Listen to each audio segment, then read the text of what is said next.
What is going on, my friends? Welcome back. And this is a little bit of a political video within the diving community.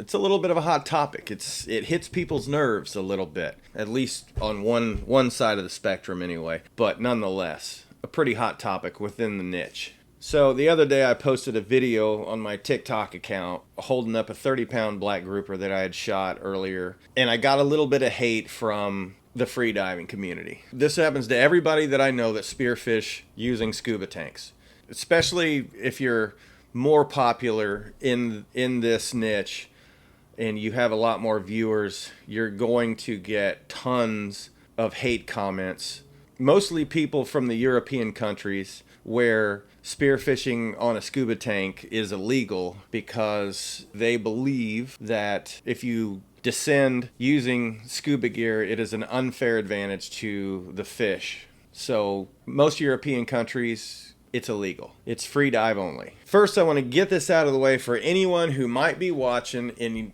European countries or any place else overseas that think that spearfishing on scuba is unethical or illegal worldwide.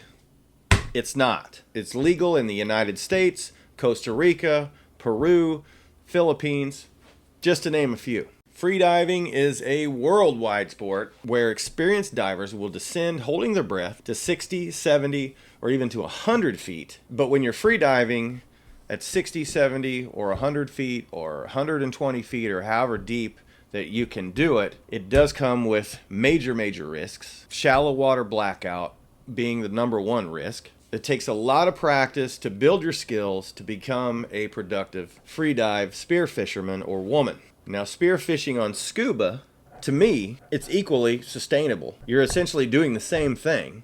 The only difference is you're going down in an air tank and not holding your breath. I freedive spearfish myself.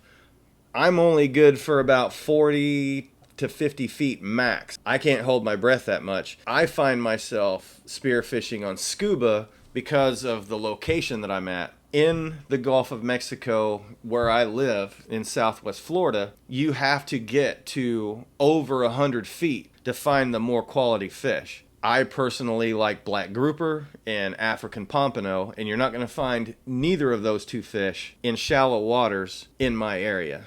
So freedive spearfishing really isn't that big of a sport where I live because of the terrain and the depth and the geography that we have in our oceans. Spearfishing on scuba gear may seem like the easy way out. I read the comments of it's like shooting fish in a fishbowl, or it's a shooting gallery, yada yada yada. But it really depends on where you're at and how deep you're going.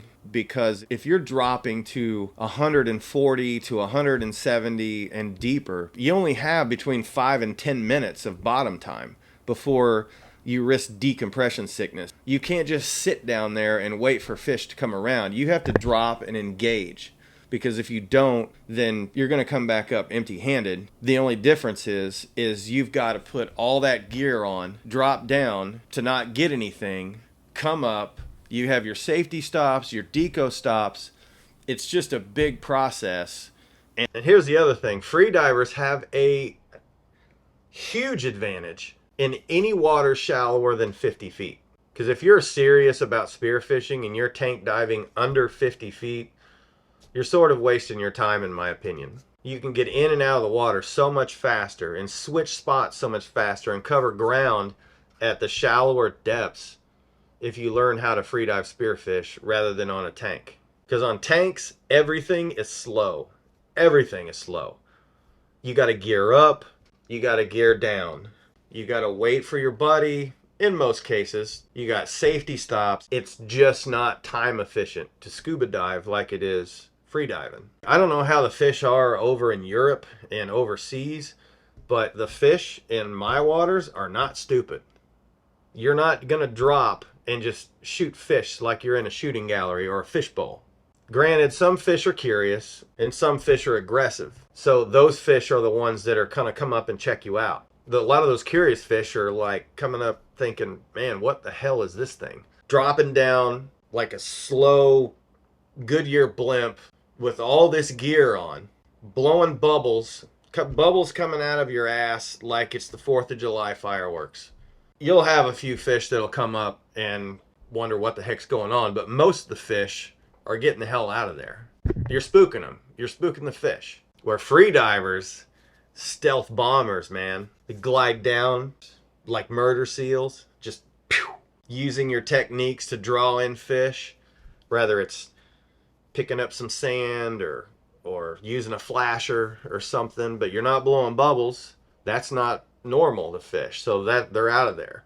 You're usually in a camouflaged wetsuit, blending in. In my opinion, there is just so many more advantages.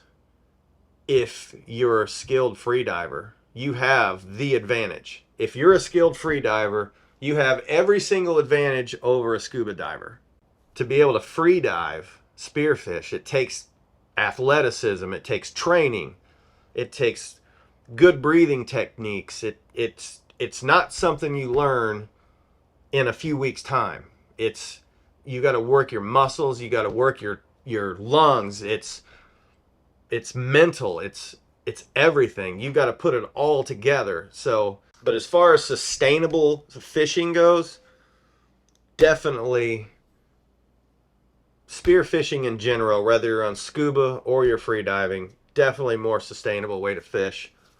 Head and shoulders over hook and line fishing. On the contrary, hook and line guys, you're at the mercy of predators, man. You're at the mercy of barracudas, Goliath grouper, and of course sharks. They don't call them the tax man for nothing. I've seen it where crews, if you're talking sustainable fishing, I've seen it where crews will lose half of their catch to bigger predators just to fill their box. Anybody who seriously offshore fishes knows what I'm talking about. That to me doesn't seem very sustainable, but it is what it is. And with all the sharks that are under protection right now, and then all these shark feeding charters that are popping up everywhere, sharks are starting to associate humans with their food source. That's one thing that I can't wrap my head around, but that's for like another video or something, because that's a whole different subject matter. The bottom line here is that if it's legal in my waters and everyone complies by the laws as far as bag limits and boat limits and size and etc., then all good. No Spiro on scuba cares about the opinion of an elitist-minded freediver in some European country that are ignorant to the laws where we live. The facts are is it's very legal in my home waters, so I'm going to enjoy it. Comment down below. Let me know what your thoughts are on this. A lot of people are really one-sided, and it's mostly freedivers. But the idea that spearfishing on scuba gives you some kind of crazy advantage is kind of silly. I just want everybody to get along. Tell me what your thoughts are, and if you do not think that scuba dive spearfishing should be allowed, then I want to know why. And I want to know real reasons why.